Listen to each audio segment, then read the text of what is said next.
आज का जो हमारा टारगेट है वो ये वाला फार्मूला है। ये फार्मूला आपकी मैथ्स में सबसे ज़्यादा यूज़ होता है, चाहे आप क्लास 6 के स्टूडेंट हैं, 7, 8, 9, 10, सबसे ज़्यादा ये फार्मूला हर चैप्टर में यूज़ होता है। ठीक है, तो अब सबसे पहले देख लेते हैं इस फार्मूला का मतलब क्या है। ठीक है, ये ए स्क्वायर माइनस बी स्क्वायर के ही क्यों इक्वल है, ये ए स्क्वायर प्लस बी स्क्वायर के इक्वल क्यों नहीं, आपके माइंड में आ सकता है ये सवाल। ठीक है, और तीसरी बात हम क्या करेंगे कि इसको हमने इस्तेमाल कैसे करना है। इस तरह का अगर कोई हमारे पास क्वेश्चन आ गया तो इसको सॉल्व करने के लिए इस फार्मूला को हमने यूज़ कैसे करना है। ठीक है, तो सॉल्व करने के लिए क्या करना होता है, तो कैसे होता है, इसको मल्टीप्लाई हमने करवाना होता है। मल्टीप्लाई कैसे करवाना है, पहले ए मल्टीप्लाई होगा इस पूरे एक्सप्रेशन के साथ, ठीक है, ए प्लस बी के साथ, फिर माइनस बी मल्टीप्लाई होगा ए प्लस बी के साथ। तो मल्टीप्लाई सिंपल कैसे करवाना है, ए जब ए से मल्टीप्लाई होगा क्या बन जाएगा, ए स्क्वायर। ए जब ए बी से मल्टीप्लाई होगा तो क्या बन जाएगा, ए बी। दरम्यान में प्लस था तो वो प्लस ही आ जाएगा। ठीक है, अब क्या होगा, माइनस बी ए से मल्टीप्लाई होकर क्या बन जाएगा, माइनस बी ए। अब जब मैंने पहले भी बताया कि जब माइनस होता है, ठीक है, ब्रैकेट के बाहर, तो ब्रैकेट के अंदर जो भी साइंस होते हैं वो चेंज हो जाते हैं। अब यहाँ पे प्लस है तो ये क्या हो जाएगा, माइनस हो जाएगा। और बी से मल्टीप्लाई होकर क्या बन जाएगा, बी स्क्वायर। अब ये देखें, ए स्क्वायर प्लस ए बी, ये जो बी ए होता है ये भी ए बी के ही इक्वल होता है। ठीक है, यानी दो नंबर्स मल्टीप्लाई हो रहे हैं तो उनकी पोजीशन जो भी हो आंसर सेम ही आता है। फॉर एग्जांपल 2 मल्टीप्लाई हो रहा है 5 से, या 5 मल्टीप्लाई हो रहा है 2 से, ठीक है, तो आंसर 10 ही रहेगा। इससे कोई फ़र्क नहीं पड़ता कि इनकी पोजीशन चेंज है नंबर्स की। तो इसलिए ए पहले लिखें या बी पहले लिखें, ठीक है, इससे कोई फ़र्क नहीं पड़ता, ये एक ही बात होती है। तो ये देखें, ये A B plus A B है, ये माइनस ए बी है, दोनों सेम वैल्यूज़ हैं लेकिन डिफरेंट साइंस हैं।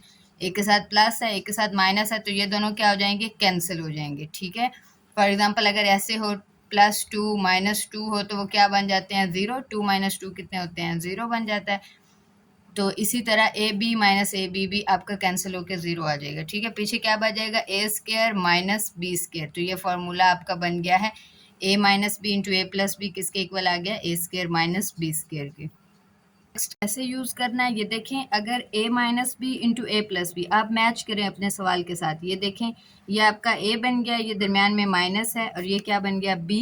इसी तरह ये a है, एक जैसी वैल्यूज़ है ना, ये x देखें, इधर भी x है, इधर a था, इधर भी a है। ठीक है, फिर ये दरमियान में प्लस है, इधर भी प्लस है, और ये b क्या है, 2y। अगर ये वाली वैल्यू बिल्कुल इसके सेम, अगर ये वाली वैल्यू ए स्क्वायर माइनस बी स्क्वायर के इक्वल है, ठीक है, तो ये वाली वैल्यू किसके इक्वल होनी चाहिए, फिर इधर हमारे पास a की जगह पे क्या यूज होगा, x। तो ये वाली वैल्यू किसके इक्वल होगी, एक्स स्क्वायर, दरमियान में माइनस है फार्मूला में, माइनस बी स्क्वायर की जगह पे क्या आएगा, 2y स्क्वायर। तो एक्स स्क्वायर क्या होता है, एक्स स्क्वायर को एक्स स्क्वायर ही लिखते हैं हम। ठीक है, -2y स्क्वायर किसके इक्वल होता है, 4y स्क्वायर के इक्वल होता है। अब इसको मैन्युअली मल्टीप्लाई, इतना ज़्यादा मल्टीप्लाई करवाने की बजाय आपने क्या किया, सिर्फ सिंपल फार्मूला लिखा, उसमें वैल्यूज़ पुट की और आपका आंसर आ गया।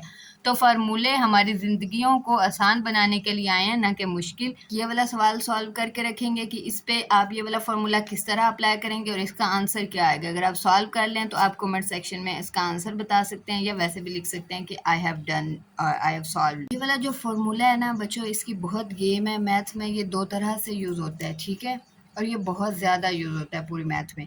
एक कभी इस ये वाली साइड लिखी हुई होगी, यानी क्वेश्चन इस तरह का होगा, आपने उसको स्प्लिट करके ऐसे बनाना होगा। ये इस तरह का भी एक मैं क्वेश्चन लेके आ गई हूँ आपके पास। क्या क्वेश्चन है, 9x square minus 16y square. अब ये फॉर्मूला आप कैसे लगाएंगे, देखें इधर क्या है, a square minus B square, यहाँ पे सिर्फ x के ऊपर स्क्वायर है। माइनस से पहले आने वाली जो वैल्यू है वो पूरी की पूरी a की तरह डील होगी, माइनस के बाद आने वाली पूरी वैल्यू b की तरह डील होगी। ठीक है, तो यहाँ पर सिर्फ x के ऊपर स्क्वायर है, लेकिन यहाँ पे वो कह रहे हैं a स्क्वायर है, यानी इस पूरी वैल्यू के ऊपर स्क्वायर होना चाहिए। तो पहले हम इसको इस तरह बना लेते हैं। ये क्या बनेगा, 9 किसका स्क्वायर होता है, 3 का, तो हम इसको ऐसे लिख सकते हैं 3x स्क्वायर। तो अब ये क्या बन गया है, फुल a स्क्वायर। ओके, अगला 16y स्क्वायर क्या बन जाएगा, 4y स्क्वायर। 16 किसका स्क्वायर होता है, 4 का, तो 4y स्क्वायर। अब हम फार्मूला को कैसे यूज़ कर सकते हैं, फार्मूला क्या है, अगर a square minus B square है तो वो किसके इक्वल होता है, a minus B into A plus B के। इधर a हमारा इस क्वेश्चन में क्या है, 3xa है। ठीक है, ये देखें a स्क्वायर है ना, तो इधर किसके ऊपर स्क्वायर है, 3x के ऊपर, तो ये क्या 3x क्या है, a है। फिर दरमियान में माइनस है, फार्मूला में भी माइनस है, क्वेश्चन में भी माइनस है। उसके बाद 4y के ऊपर स्क्वायर है, यानी b के ऊपर इधर स्क्वायर है, तो b क्या है हमारे क्वेश्चन का 4y। हम इसको किस तरह लिखेंगे, a की जगह पे हमने सिर्फ सिंपली इस फॉर्मूला में वैल्यूज पुट करनी है और कुछ भी नहीं करना, ठीक है, और हमारा क्वेश्चन सॉल्व हो जाएगा। a की जगह पे हम क्या लिख देंगे 3x, ठीक है, 3x, दरमियान में इधर माइनस है तो हम भी माइनस लगाएंगे, b की जगह पे क्या आ जाएगा 4y, ठीक है, ब्रैकेट लगाएंगे, ब्रैकेट इसलिए लगा रहे हैं क्योंकि ये दोनों वैल्यूज आपस में मल्टीप्लाई हो रही हैं।